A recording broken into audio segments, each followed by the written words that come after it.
Students, आज हम बात करेंगे सॉलिड, लिक्विड, गैस और लिक्विड क्रिस्टल में डिफरेंस की। ये बहुत ही इंपॉर्टेंट है और जनरली पूछा जाता है एग्ज़ाम में, तो अपन इसको बहुत सिस्टमेटिकली याद कर लेते हैं। लॉन्ग क्वेश्चन इस पे बनता है कि ठोस, द्रव, गैस और द्रव क्रिस्टल में क्या अंतर है। ठोस, द्रव, गैस आपके लिए कॉमन है, लेकिन या वेल नोन है। अभी जो नया आपके लिए इंट्रोड्यूस हुआ है वो है लिक्विड क्रिस्टल। लिक्विड क्रिस्टल आप ऐसा सोच के रखो कि ये लिक्विड और सॉलिड के बीच की स्टेट है।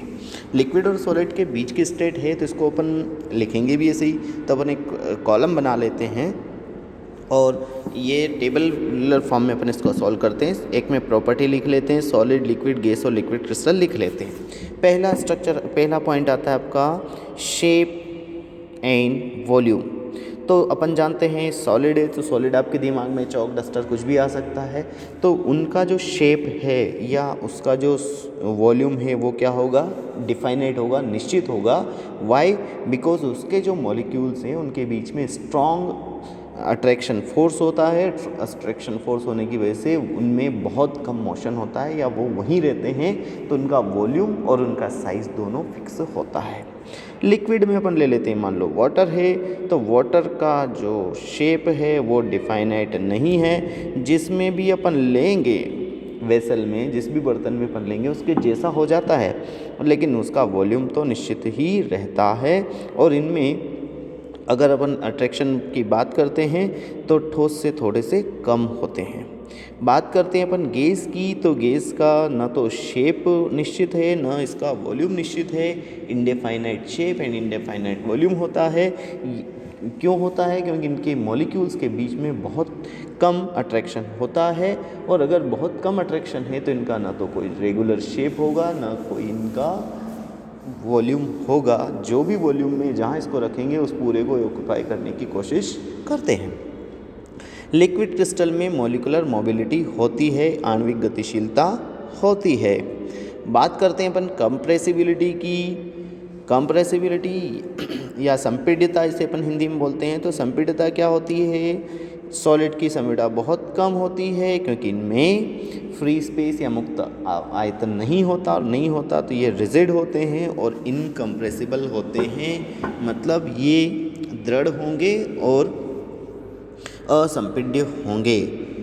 अब यहाँ पर लिक्विड में देखते हैं तो इसमें मोर फ्री स्पेस होगा देन सॉलिड। तो यहाँ पर जो आयतन है वो क्या होगा, थोड़ा मुक्त आयतन ज़्यादा होगा, इस वजह से कंप्रेसिबल होते हैं। गैस सबसे ज़्यादा कंप्रेसिबल है या सबसे ज़्यादा संपीड्य होने लगती है, पास आते हैं, क्योंकि अणुओं के बीच में दूरी ज़्यादा है, वो पास आ सकती है।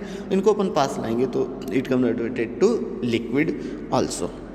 जबकि लिक्विड क्रिस्टल में सरफेस टेंशन होती है या पृष्ठ तनाव होता है। पृष्ठ तनाव क्या होता है? पृष्ठ के जो मॉलिक्यूल हैं वो हमेशा तनाव में रहते हैं, इसकी वजह से अंदर की ओर खींचे रहते हैं, और वो अपन ने साइज में भी देखा हुआ है। बात करते हैं अपन डिफ्यूजन की, विसरण की। तो इनमें किसी ठोस में किसी तरह का विसरण नहीं होता।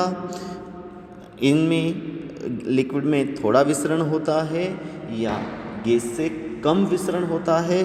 सबसे ज़्यादा विसरण होता है गैस। गैस की एक बहुत प्रॉपर्टी है, मोस्ट होता है, सबसे ज़्यादा होता है विसरण गैस में। और जबकि लिक्विड क्रिस्टल शो करते हैं विस्कोसिटी, शांता या द्रवों को बहने से रोकने का गुण, जो अपन प्रैक्टिकल में भी देखेंगे। बात करते हैं अपन फ्लूइडिटी की, बहने के गुण की। तो ठोस में नहीं बहते, द्रव बहते हैं बट हायर टू लोअर। द्रव हमेशा बहेगा, लेकिन कहाँ से बहेगा? जहाँ उच्च से कहाँ जाएगा? निम्न की ओर। आप ऐसा नहीं कह सकते कि कोई लोअर सरफेस है उससे ऊपर सरफेस में लिक्विड चढ़े, नहीं, ऐसा नहीं होता। ये कहाँ जाएंगे? ऊपर से नीचे की ओर। लेकिन गैस है तो गैस तो सभी दिशाओं में जाएगी, चाहे नीचे रखोगे तो ऊपर जाएगी, ऊपर रखोगे तो नीचे आएगी, वो सब दिशाओं में जाती है। लेकिन लिक्विड क्रिस्टल की फ्लूइडिटी नहीं होती। बात करते हैं अपन टेम्परेचर इफेक्ट की। अगर अपन ठोस में तापमान लगाएंगे तो ये मेल्टिंग पॉइंट तक पहुँचेगा, तो मेल्टिंग पॉइंट से ये ठोस द्रव में बदल जाते हैं। अगर अपन बॉइलिंग पॉइंट लगाएंगे द्रव पे, द्रव जो बन गया है या द्रव जो है उसको अपन उबालेंगे तो बॉयल होने पे ये गैस में बदल जाता है। गैसों में दोनों प्रकार का इफेक्ट होता है। अगर गर्म करेंगे तो गर्म हो जाएगी, ठंडा करेंगे तो ठंडी हो जाएगी, जिसमें कूलिंग और हीटिंग इफेक्ट दोनों होते हैं। फिर अपन बात करते हैं लास्ट आइसोट्रॉपी की या समदेशिकता की। तो क्यूबिक क्रिस्टल को छोड़ दो तो बाकी सब क्या होते हैं, विषम देशिक होते हैं, एनाइसोट्रॉपिक होते हैं। जो द्रव हैं वो आइसोट्रॉपिक या समदेशिक होते हैं, गैसें भी समदेशिक होती है और द्रव क्रिस्टल विषम देशिक होते हैं। एक एक एग्जाम्पल अपन ले लेते हैं। ठोस का एग्जाम्पल है कोई सी मेटल, पारे को छोड़कर। दूसरा इसका है वाटर, लिक्विड है, CO2 गैस है, और पेरोक्सी बेंजोएट जो है द्रव क्रिस्टल का एग्जाम्पल है। Hope you understand this. Thank you.